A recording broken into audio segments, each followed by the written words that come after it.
Whenever you're ready to come back, we're just down the road. See you soon. See you soon. See you soon. See you soon. Texas Hill Country Wine.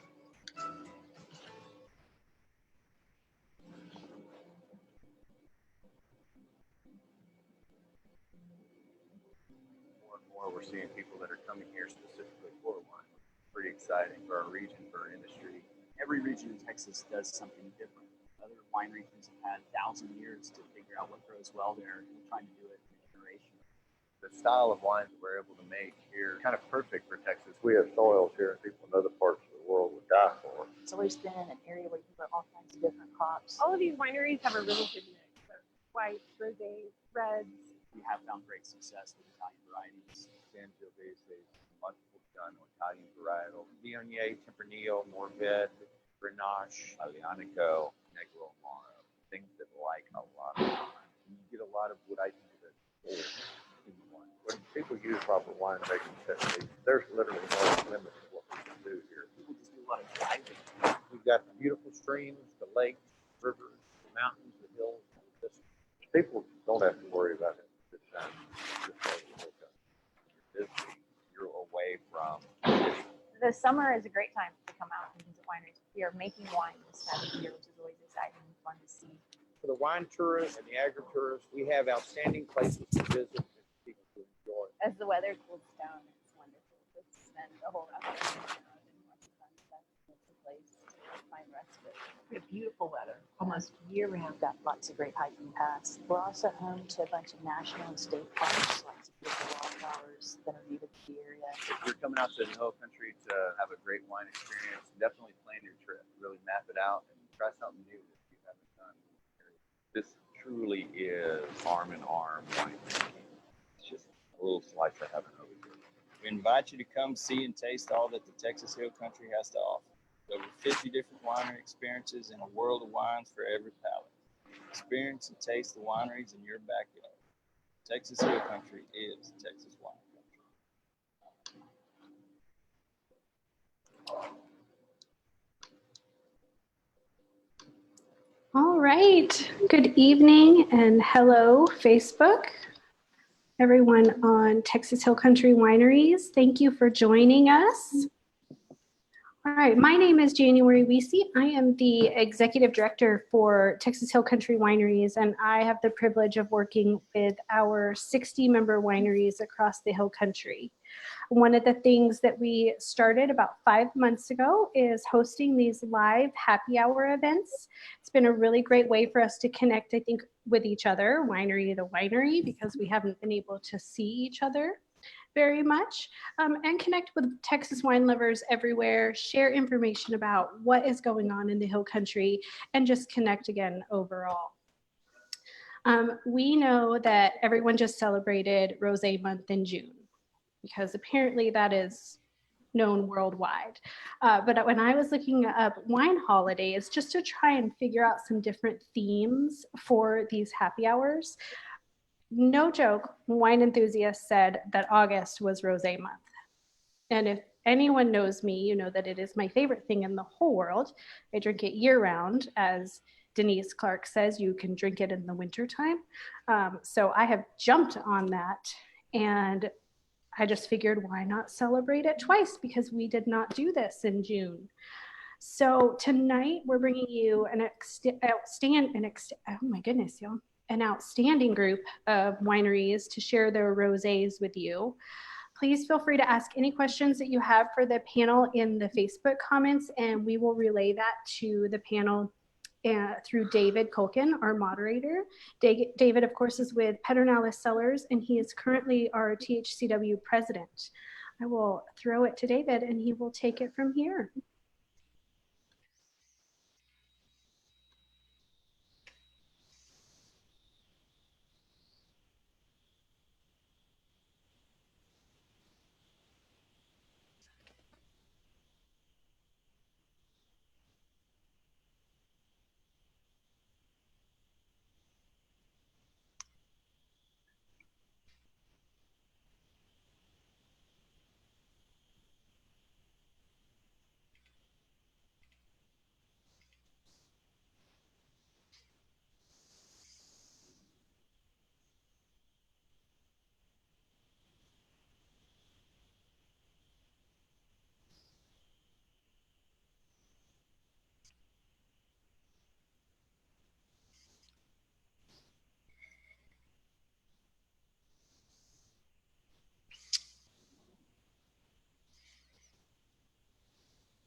And I'm going to try this again, unmuted.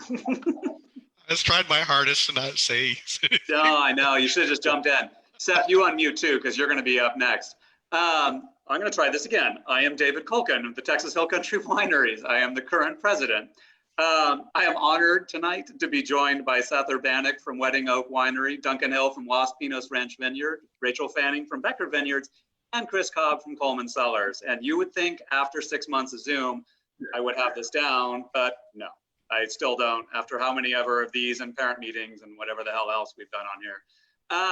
So yeah, no, tonight this is like an opportunity for us to talk about Rosé. A fun thing I think for any of us. It's still a good season for it, so it's a great opportunity to get into what all these wineries are tasting.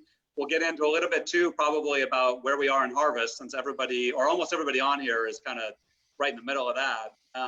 And then we can just talk from there wherever people want to go on this. So for getting things rolling, I'll kick it over again, but this time where you can hear me, to Seth, who can talk about himself and just introduce himself a little bit. Yeah, so my name is Seth Urbanek. I'm from Wedding Oak Winery, which is located in San Saba, Texas. We also have a tasting rooms in Burnet and Fredericksburg. And so, yeah, we're, like David said, in the middle of crush right now, crushing fruit. I'm surprised that I'm standing here not covered in grapes. I made it out of the winery in time to take a shower and get cleaned off for once. Yeah, super happy to be here for Rosé Happy Hour. I think this will be a ton of fun. Cool. What about Duncan? You want to introduce yourself? Yeah, for sure. I'm Duncan Hill. I'm the brand ambassador and sales director for Los Pinos Ranch Vineyards. Our winemaker is extremely busy. We have a winery out in a very unconventional place for a winery deep East Texas called Pittsburgh, a little town pretty close to the Louisiana border. And they just harvested all their Lanois, which we make a blush and also our port style wines out of. So he's busy with that. But very happy to be here, and I appreciate you. I feel like the new kid on the block here. You guys have all been at this a while and know each other. I'm only a year into the business, but it's...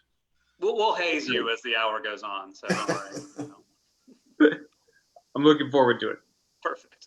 Rachel, you want to introduce yourself? Absolutely. So I'm Rachel Fanning. I'm the enologist and the assistant winemaker at Becker Vineyards. I'm here in Fredericksburg, Texas. Yep. I don't know what else. Tell us a little bit about Becker itself. You're awesome. Yeah, as I say, you've been in the industry a while too, so you got yeah. I've heard of you and your wines. Get around. Yeah. Well, we'll grill you with specific questions we get in, but we'll jump over to Chris Cobb, Kuhlman Cellars. Hey everybody, I'm gonna have a sip of wine. Perfect. So I'm Chris Cobb. I'm one of the co-founders of Kuhlman Cellars. We're just around the corner from Pedernales Cellars. They're David Kuhlken's place. I am drinking today our estate rosé. So it actually grown on the property, and we've been busy. Duncan, you were mentioned about harvest. Our winemakers up in Lubbock harvesting last night, tonight, and tomorrow. We've been harvesting every day this week in the Hill Country, so it is full on. And for those of y'all curious, let's see, right here, that is a big old cluster from last year that made this wine. That is Carignan from our Block 5. I'll turn it back to y'all. Cool. Well, and again, I'm David Kuhlken, Pedernales Cellars. We've been making wine here in the Hill Country since 2006. Planted grapes back here in 1995. You know, like I said, I'm serving my rotation as president of the Hill Country Winery, but all of us, all these wineries and many more are members of the association.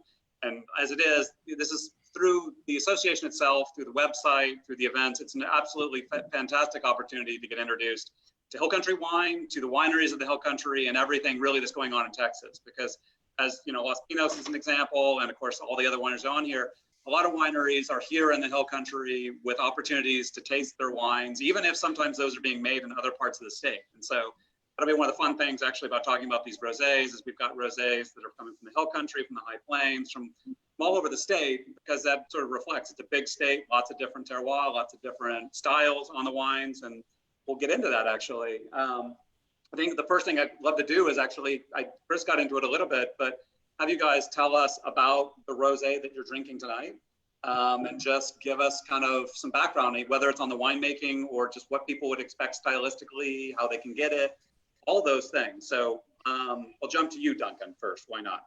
Keep mixing it up. Sure. So I'm drinking our 2019 Rosado. Rosado is just the dry rosé we make every year. And he calls it Rosado because he does kind of the Italian model where it's the Sangria method, but it's just like whatever great red fruit you've got macerating, let's just blend some of it together and see what happens. And it always comes out really, really interesting because he uses kind of unconventional varietals. So this one is 50% Dolcetto, 25% Tempranillo, and 25% Cabernet Sauvignon, all High Plains fruit. And so that cab gives it a little bit of body. I had the good fortune before this. I used to be in distribution and sold a lot of French wine and used to sell a lot of Bordeaux's that would make rosés out of Cab Franc and Cabernet Sauvignon. So it's actually, though not that commonly used, it's a really nice way to give some depth and a little bit of body to these rosés, as you'll notice. I don't know if you can see, but it's almost like a Pinot Noir rosé color. It's very like darker red than your typical Grenache style. So cool. Yeah. And you said that was mostly Saunier? Yeah. Yeah. Okay. Seth, do you want to talk a little bit about what you're drinking? Sure. Yeah. So I've got our Rosado Sangiovese right here. It's 100% hill country fruit. So it's grown in a little vineyard in Blanco County, so not far from Fredericksburg. Rosé is like super fun, and I'd like to talk about this. I may get a little bit more technical here, but finding color, finding that right color is always the trick with rosé, right? Sangiovese here in Texas is usually a little bit lighter bodied, a little bit lower in color when you make it into a red wine. So what we did is I did more of like a traditional French style where we picked it with the intention of going into rosé, and then we did a 24-hour cold soak and then pressed it. And what I found was that shockingly, 24 hours for Sangiovese even was a little bit long. It picked up quite a bit of color. I was really a little bit surprised, and that it picked up as much as it did. And so it's a little bit darker than I would have thought. But again, this is like my first iteration of making rosé in Texas. But it turned out really beautifully because it's clean. It's got some nice cranberry fruit flavors, and it's got some lovely aromatics on it as well. So I like, and really enjoy the challenge of rosé because it's about sweet spotting that color, and using every varietal is different, right? Every varietal you use for rosé is going to extract a different amount of color, and there's so many varietals we grow well here in Texas that each one is like a unique little thing. So I think it's super fun.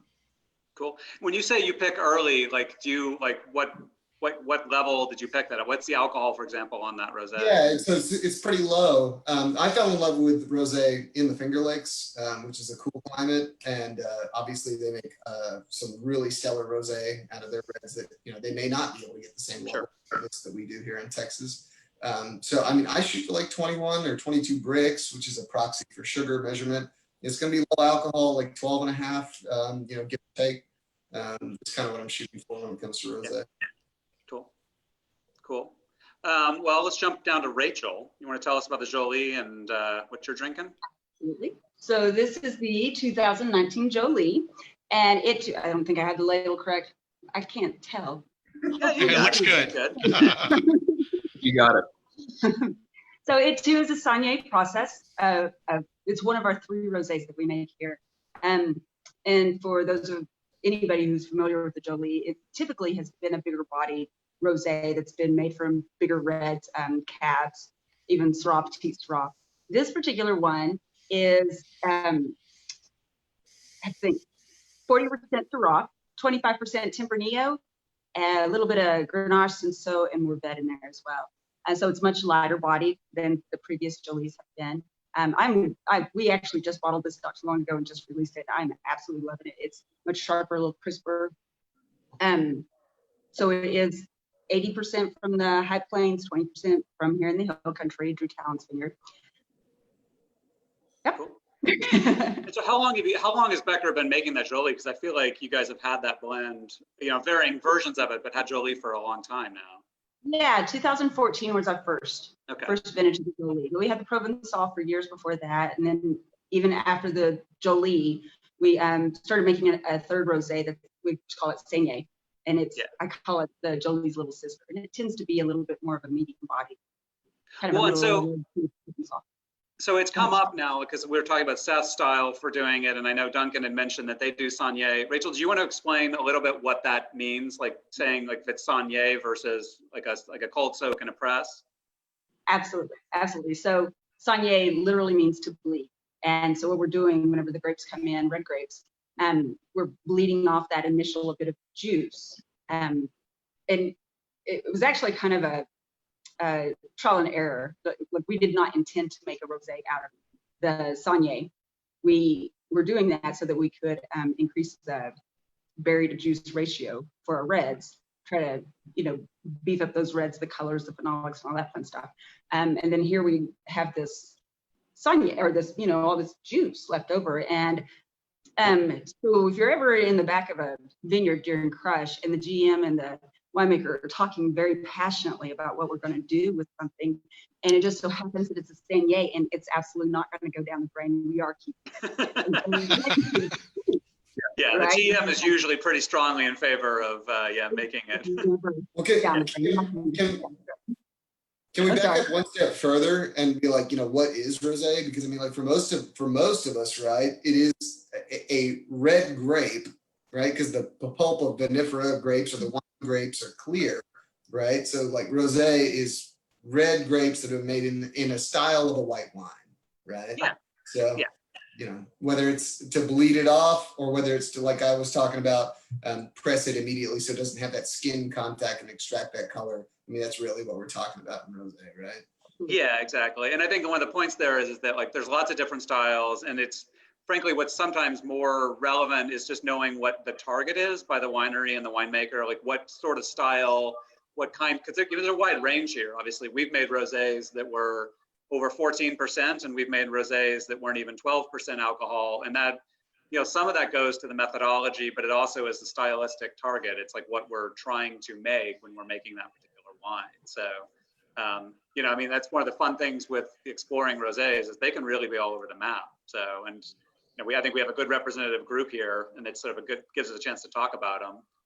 With that in mind, actually, Chris, do you want to tell us what you're drinking in more detail? Kind of get into this particular vintage? Yeah, you bet. So this is our estate rosé. So when we say something's estate, that means it's 100% coming from the vineyards that we are directly managing around the winery.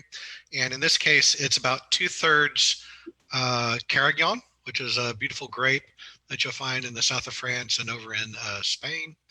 And the balance is Mourvedre. Again, another beautiful grape. A lot of folks produce some really stunning red wines with the Carignan. We are harvesting parts of each of those blocks very specifically for rosé. And for those of y'all that know us, you might know our winemaker Benedict. She grew up there in the south of France in Aix-en-Provence. And so very much we're going after that light, crisp, aromatic, refreshing style of wine. So we've heard about Saignée as a method. This, we are only using the fruit very specifically for the rosé, and we're doing a direct press method at this point. So we take a small amount of it, we crush and destem it and let it cold soak for a number of hours, and then we put all of the fruit in the press and juice it, usually within about 6 or 8 hours. Seth, your comment earlier about trying to get the right color really rings home. Our assistant winemaker, Olivier, who hails actually from Lyon, he says rosé is this funny wine because everybody thinks of it as being this very versatile and light wine that is beautiful for pretty much all of the food that we eat in Texas. And yet it's actually one of our more challenging wines to make because of trying to hit a style, trying to hit a color profile. And a lot of times, once you press, the color you've got is the color you got. And it's always interesting to see what you end up with. So This year it's a pretty light color. I don't know if it comes over on the webcam or not, but last year it was much more like some of the rosatos, and so every year we're trying to pay more attention to figure out how do we get closer to this ideal. But I'm drinking this. It's bloody hot outside, and I'm thinking like an iceberg wedge salad with crispy bacon and blue cheese and something really light and salty would be, I'm thinking, pretty awesome. I don't have that, but I do have some salami and some mozzarella, some hard mozzarella. So that's what I'm eating with it here. So Cool. Lots of fun. Yeah. Cool. And like I'll finish off with ours. I'll give you you can try to do color here. Oh, that's better. Oh, well done. There we go. Okay. Yeah. We do two different rosé. Well, three, and I'll get into the other, but this is our Over the Moon rosé. It's actually named for my parents who met geeking out programming at NASA during the Apollo missions. So we decided to do a little bit of a send up to them and name the rosé after their sort of romantic, hours in front of punch cards at NASA. But when we do the rosé, it's something that I think, like everything you guys are talking about, it's kind of evolved over the years. And we've been both sort of experimenters and then opportunists at times. But over that period, this particular rosé has kind of settled into a particular style for us. What we have done is this is a Cinsault, about 76% Cinsault, 24% Mourvèdre. We typically do most of our rosé these days from Cinsault, Mourvèdre, and Grenache, though occasionally Carignan as well. I think the reason for us on those is it is not when we want to do Saunier, we can, since those are varietals that we certainly do Saunier. We'll use some of that juice in our rosé program, though more typically one of our others.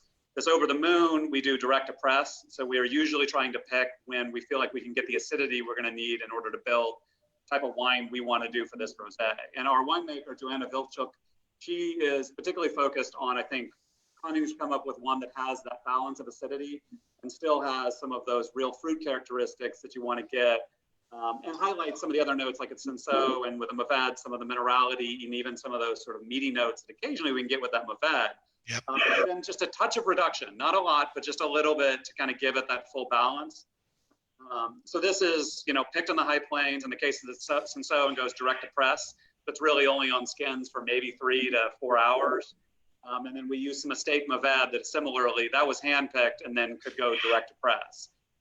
So it's a fairly light, end product. There's not a lot of time on skin with these.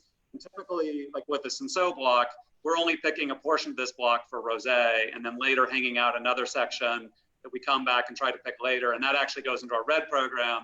And that also gets Saunier. And the rosé, there's a rosé that we actually use Cinsault on that for, and that red portion of that Saunier then goes into things like our Rhone red blend. So, I mean, like rosé is both, it's a beautiful wine for Texas, in my opinion, because of the climate, the foods, everything that, you associate with Texas. So coming out to these wineries anytime from April to basically until the beginning of October, a rosé is, it's a fantastic rosé, right? Like we all went through the last week. We all know what 104 feels like. And these are the wines you want to be drinking for that. That's what we shoot for, is to produce really good wines that'll pair with foods and just be enjoyable this time of year, honestly. It's kind of the thing where we hope every year to just sell out of this vintage and turn around and do it again the next year. So, with that in mind, I actually want to jump to, we have a question. Someone was asking about pairings because, Chris gave a good idea about what he would be pairing.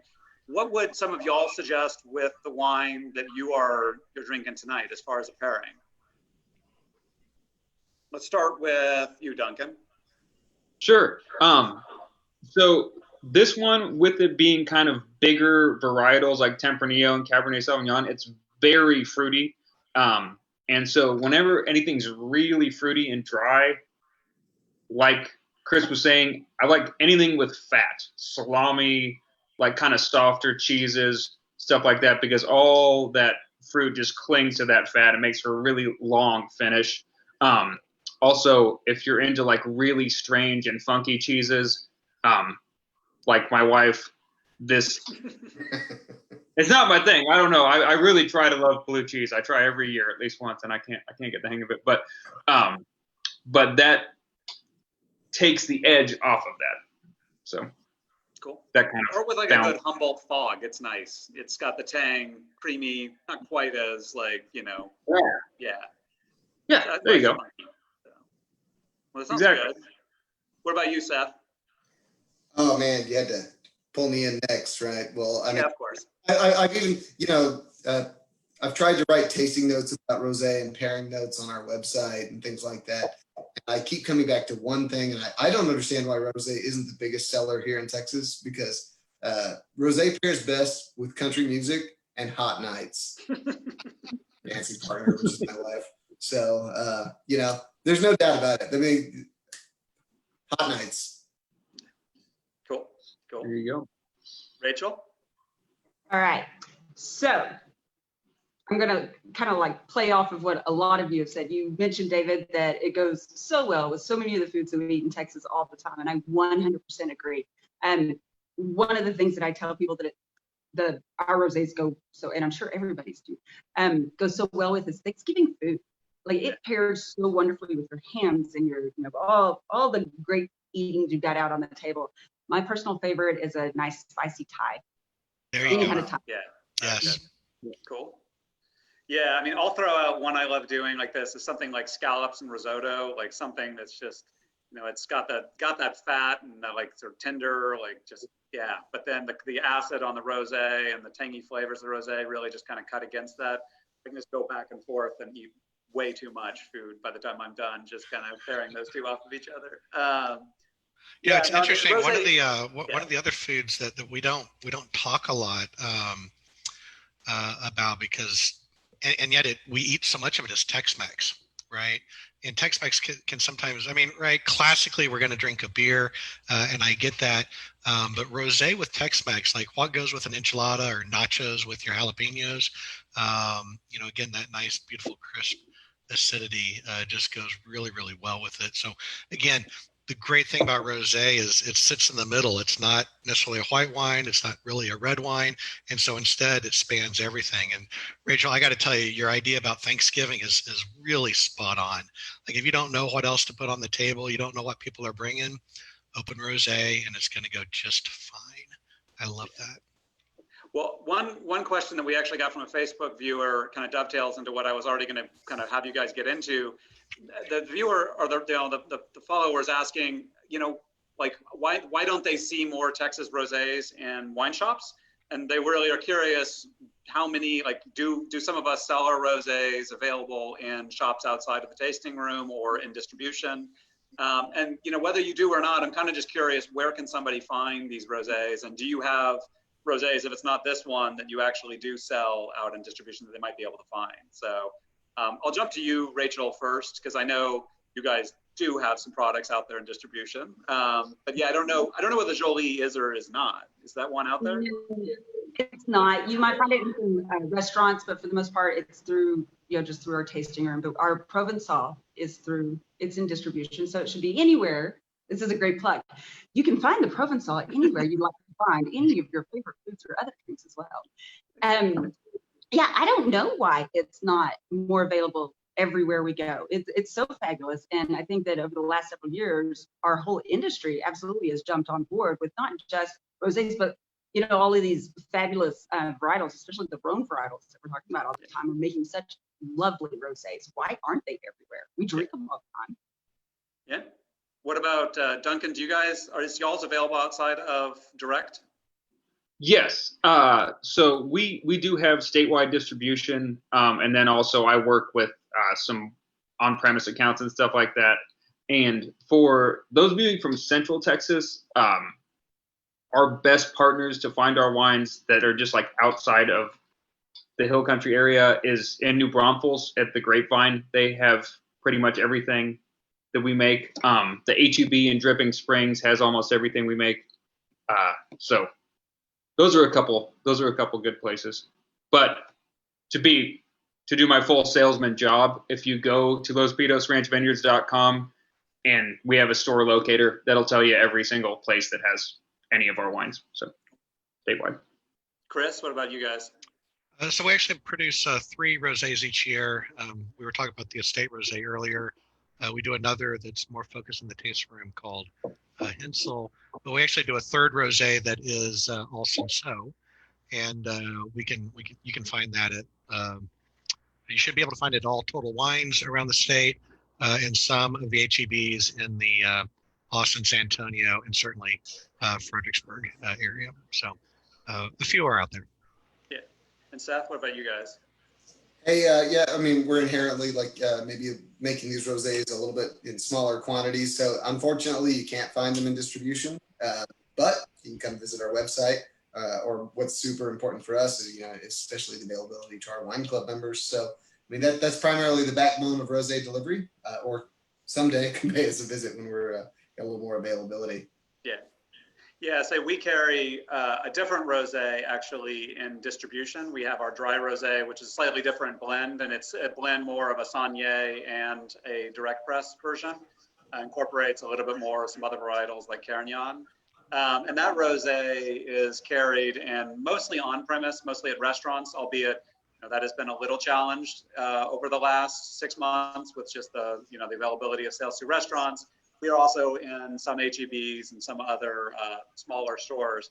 And so, like what to the viewers' comment too, I will say is that there actually are a reasonable number. If you go through the Hill Country Wineries Association, if you go to the Texas section in some of the sort of top tier, say HEBs, and some of the like specs, you'll see a good bit more of these. I will say rosé, particularly because you're talking about smaller to mid-sized wineries here, be a little seasonal. So it's not something that we necessarily will have on the shelf 12 months out of the year. Some of the bigger brands, some of the bigger rosés that you might get from other regions probably are, because they're able to sort of cycle through and produce enough to cover through all those periods. For us, and I know that's one of our, I don't want to say it's a struggle, it's a good or bad thing, but we will have rosé in distribution for a period of time, and then often it's up to whatever we've produced and what we can allocate for distribution, and then that's out until the next round. So that precludes being on permanent shelf plate spots at some stores, just because we're not going to necessarily occupy it for 12 months out of the year with the rosé. So hopefully we make it through Thanksgiving. Yeah, exactly. Well, that's just it. Like rosé is one of those things where, so for most producers, right? I mean, it is something that you're going to bottle it up in early spring, and then, maybe it does make it to Thanksgiving, but that's sort of the window typically that, that we're sort of looking at, because it is sort of the prime season right through that point for doing rosé. So, but there are some good ones out there, and I mean, most Texas wineries produce them. If you can't get them in a store, you can, the majority of them, you can buy them online if they're in stock and available. So, I mean, that being said, and you guys have talked about this a little bit, you guys have other rosés. There are, on the other end of this, some of you probably have rosés that are only available, say, to your wine club, or only available in your tasting room. So I'm kind of curious, for all y'all, what are some of those other rosés you do, even if it's not every year, that you do periodically and that are available for folks that come to you direct or part of the club? Rachel, I'll jump to you. Go ahead. Yeah, absolutely. So as I mentioned earlier, we have the Provençal that is always in distribution. Jolie and the Seigneur tend to stay here in our tasting room through our wine club, buy it on premise. We're in a fortunate position where, because we do have these 3 different rosés, we get to play a little bit with it, we get to recreate them a little bit, not too far, don't want to surprise anybody too much, but it is fun that some of them are. Typically the Provençal usually was always a direct press of a much lighter style, more, as the name suggests, a Provence style rosé, right? Grenache, Cinsault, Kuhlman has been an awesome addition to our program lately. Yeah. So you guys, that Kuhlman is fantastic. Actually, I had that not long ago. So you got the red Kuhlman you guys do is fantastic too. So thank you. It's been fun. Yeah, no, that's cool. What else? What other ones you guys have some other rosés that you do that are internal only, if you will? Yeah, I mean, I'll take this one. So we just bottled up a Spanish rosé, it's a Spanish style rosé, predominantly Grenache driven, which, while we talked about earlier, I mean, most of our rosés are smaller production, but that one was a lot smaller. And that honestly just came out of what was dictated in the field. We saw rosé quality fruit out there, and that's what we made with it was some really, really beautiful Spanish rosé. And, so we can take those things, like I was saying, there's so many great varietals that grow well here in Texas, and year to year, there might be some variation, and we're okay with that because there's so many different grapes that make great rosé here. It's just about what you see in the vineyard in front of you that helps dictate those decisions. Cool. Yeah, I mean, like we have, like I've talked about the two rosés. The only other rosé that we normally, or the last few years we've done, is we do a pet nat rosé, and that we're typically do an estate lot that we can pick early, and then go through the process of fermenting that down to a point where we get to a low amount of sugar and an active fermentation still, going on, and then actually bottle that, and then let that finish out to produce a sparkling in the bottle. And that then usually takes another 9 months at least to finish fermentation and to have some lees contact time before we start opening that up. So that 19 has just come out this summer. And each year we do that rosé, and it's fun. It ends up being a stupid amount of work for what we produce, but it's good fun. So it's closest we're going to get to sparkling on our end anytime soon. So rosé is always a stupid amount of work. Rosé is a lot of work, but yeah, I mean, I guess that's the fun of it, is it is a little bit different every year. And it is funny. We had a question from somebody, which this ought to be interesting. With so many hill country winemakers getting grapes from the same Texas High Plains growers and without giving away trade secrets, what makes such noticeable differences between your wines and those of your friendly competitors? So I think this is kind of interesting, right? Because almost all of us at different points, have worked with some of the same growers. And so there is that collaboration going on at different levels. So who wants to dive in and talk about this? You guys want to sort of help sort of give somebody an idea of what that looks like? I have a specific insight to our winery, in my opinion. And that's a very educated question. Whoever asked that really knows what they're talking about. But so most of our red wines and this rosé, we don't inoculate. We use native yeast. And so being in East Texas, you're going to have some of the yeast that came from West Texas and some of what's naturally in our cellars. So that's going to have a specific effect on, I think, some of the flavors and the end product with our wines. But then also, every winemaker is different. You can teach everybody, how to paint, and then they're all going to paint differently. So. Yeah. That's a good description. Yeah, I was about to say, I think that analogy is really good. Yeah, I mean, we've all heard that adage that if you ask 10 different winemakers their opinion, you're going to get 11 different answers. I think it's super cool that rosé, in terms of winemaking, probably has more variables than any other wine, than any other white or any other red. There's so many decision factors that can go into rosé winemaking as opposed to almost anything else that affects the small nuances in that wine. I think rosé is the best explanation as to why you might see two very different wines from the same vineyard. Yeah. I mean, the comment I'll make is I came from an industry that is relatively tight about its trade secrets. Like I came from the software business before this, and this business struck me right from the beginning when I got into Texas and started getting involved in this, about how collaborative it was. And I think some of it, what I've taken away after 10 or 15 years of this, is that there isn't really much of a thing as a trade secret. Like what you're doing isn't really a secret. This is winemaking. There's a million ways to do it, but ultimately the best thing you can do is just share with other winemakers and learn. And ultimately you decide they're doing it wrong and you're doing it right. But you get to learn and you get to compare. And the nice thing about working with some of the same growers actually is that we get some really good side-by-sides. I've had a number of instances. I don't know, for example, with Kuhlman, you guys have used some of the same fruit, say, from Farmhouse, where we got our Senso. I don't think we blended up anything where we blended the exact same wine, but we've definitely gotten some comparisons of, oh, well, I see what, okay, that's how that turned out when they did it. And it's, we also get to see what happens when they make different harvest decisions, when they make different decisions about, the whole process throughout. And I prefer to just share all the information and then hopefully get it from other winemakers because, yeah, I mean, we're just trying to get better anyway. And honestly, it's like, we can make our own subjective judgment, but it's nice to be able to see these side by sides. You as consumers, I mean, it's cool to get a question like this just because, I'm always happy when a customer is asking us these questions because we can really get into, like all the things that happen in this business and why Texas wines can and I think do get better, honestly. So, well, that was a good one. That was actually kind of fun. I actually have a question because we have a little bit of time left. I want to make sure we get into. This has been an unusual year. I think everybody knows that. And so I got two parts. We have had some people who are curious to know about what to expect from the 2020 vintage. So I want to cover that, but also let's leave time because I want everybody to also just get into what right now they're doing, what customers can do at their tasting rooms, what services they're providing, because this has kind of been a moving target the entire year.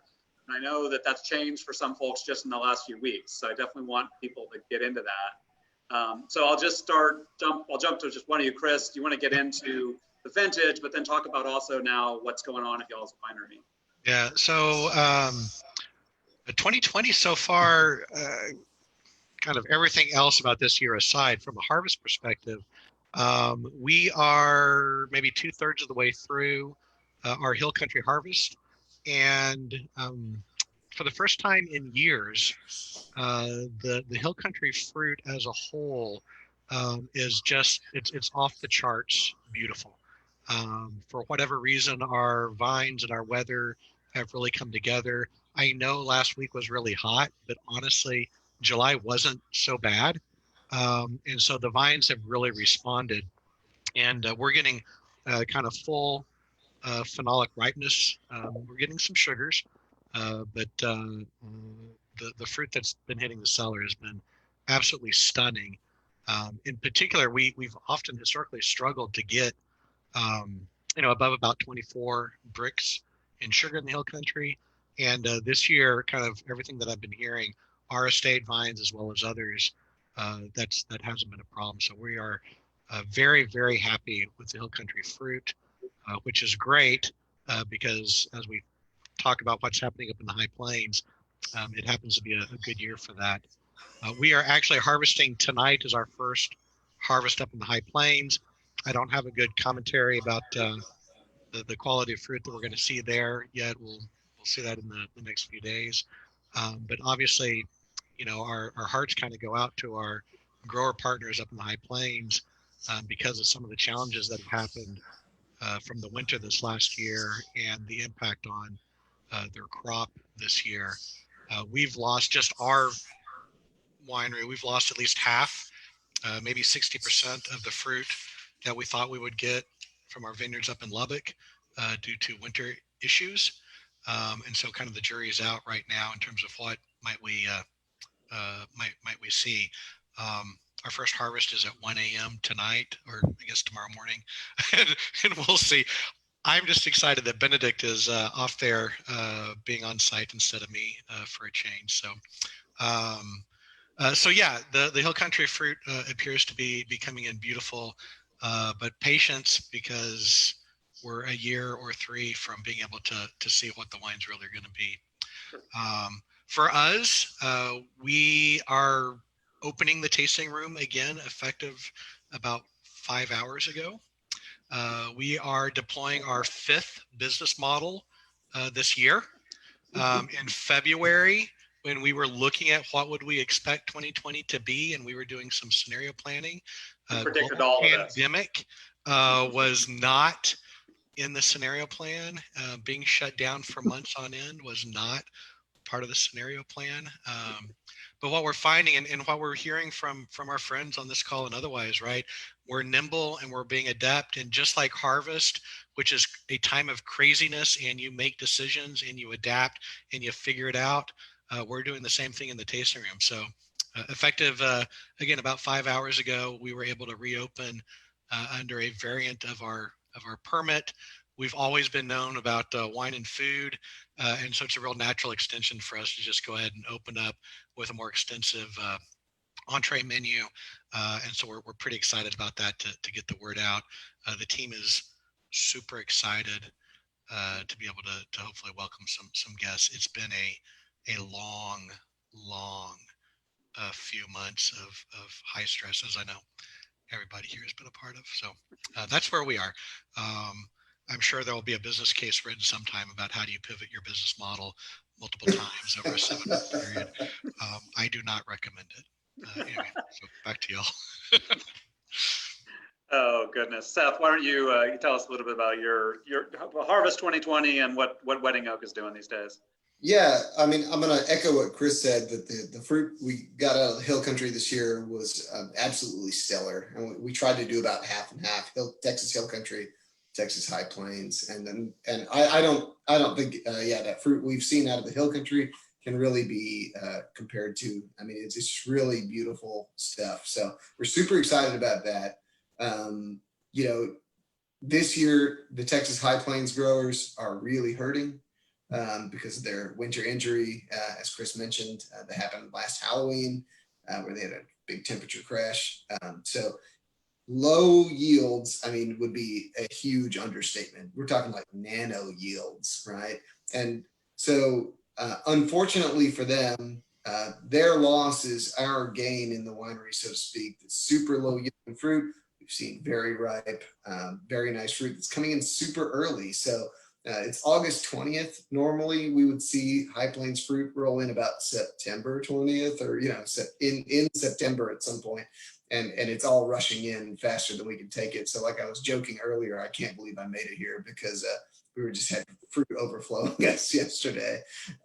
So, I mean, we really feel bad for our Texas High Plains growers, but the fruit quality is fantastic. But we are also hurting as Texas Hill Country wineries because obviously tourism is shut down. So we talk about pivoting businesses, and the truth is right now we're still trying to figure that out.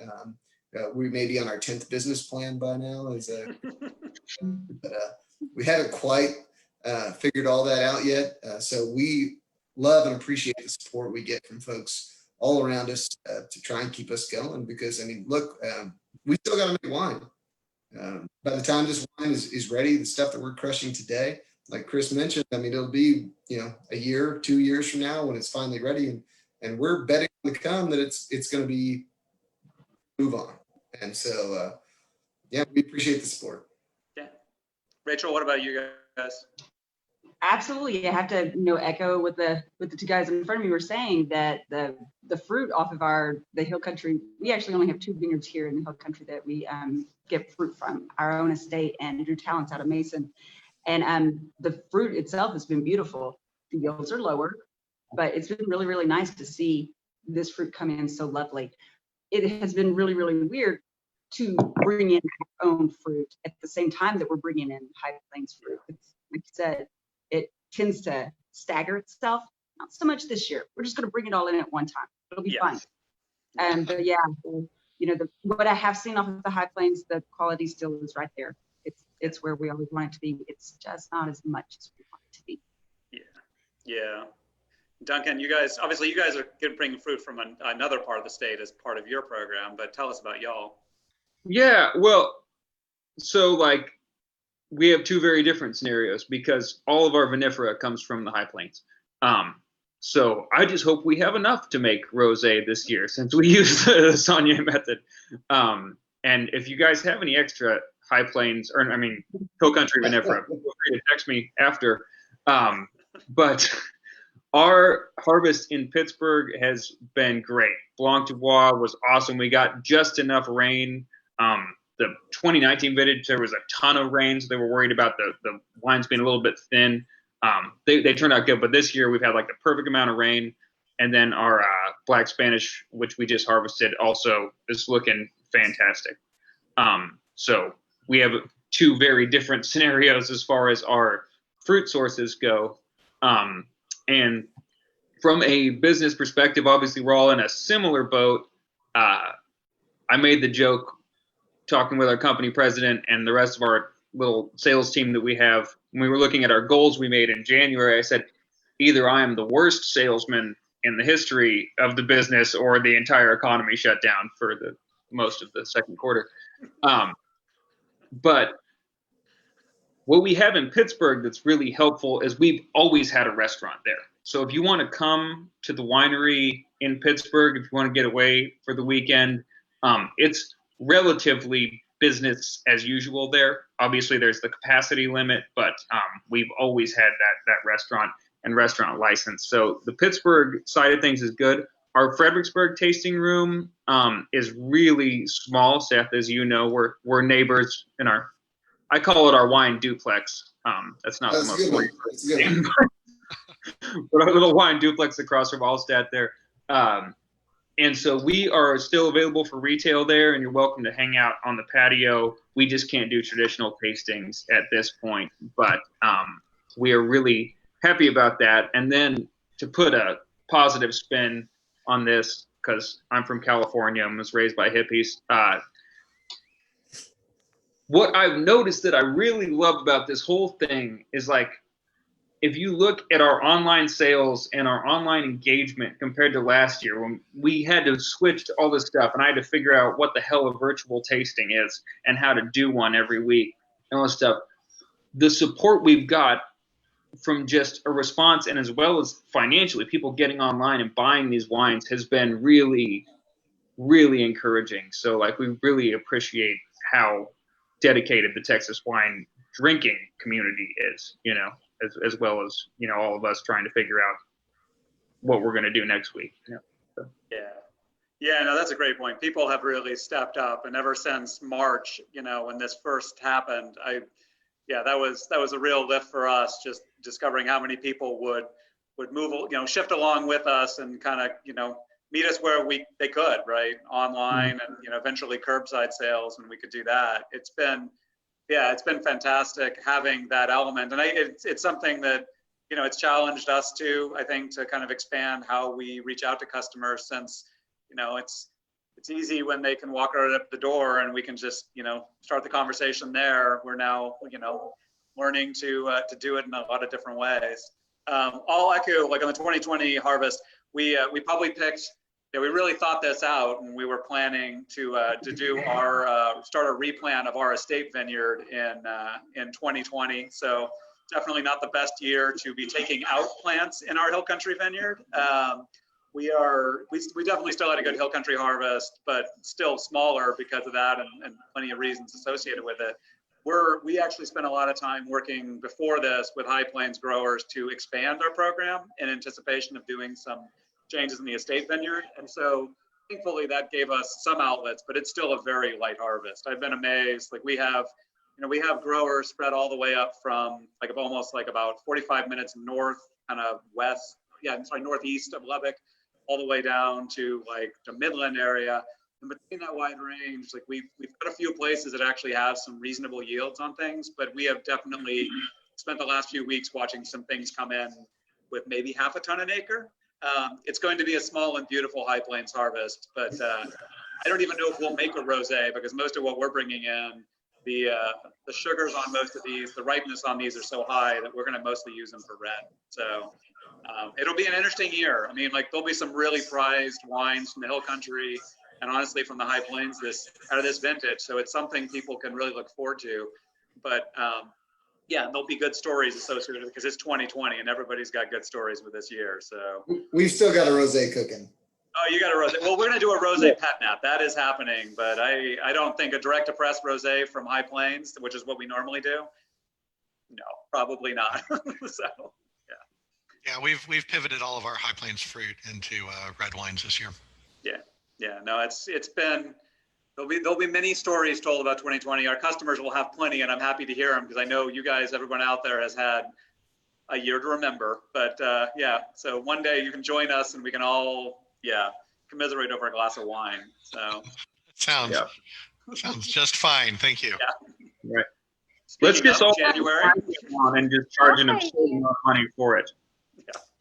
Actually, with that, David said commiserate. over a glass of wine, I would like to turn that around real quick and give a shout out. I know that all of our wineries that are on know Lindsay, who works for THCW. And consumers, viewers, you don't know who you're talking to when you get those emails or when you see all of our Facebook and Instagram posts and all of that stuff, but it is Lindsay. And I just want to do a collective cheers to her and Jack, she is off tonight because she is getting married this weekend. Yay. So cheers to Lindsay. Cheers and Jack. to Lindsay and Jack. Yeah. She takes such good care of us that we couldn't do anything that we do with THCW without her. For sure. But I just want to thank you guys so much. This was such a great night. So many great comments. I'm really glad that we record these and we can go back and listen to all of the great things that you guys said. One of the things I do want to point out to anyone who has maybe just joined us for the first time was Duncan was literally making great deals on Hill Country Happy Hour.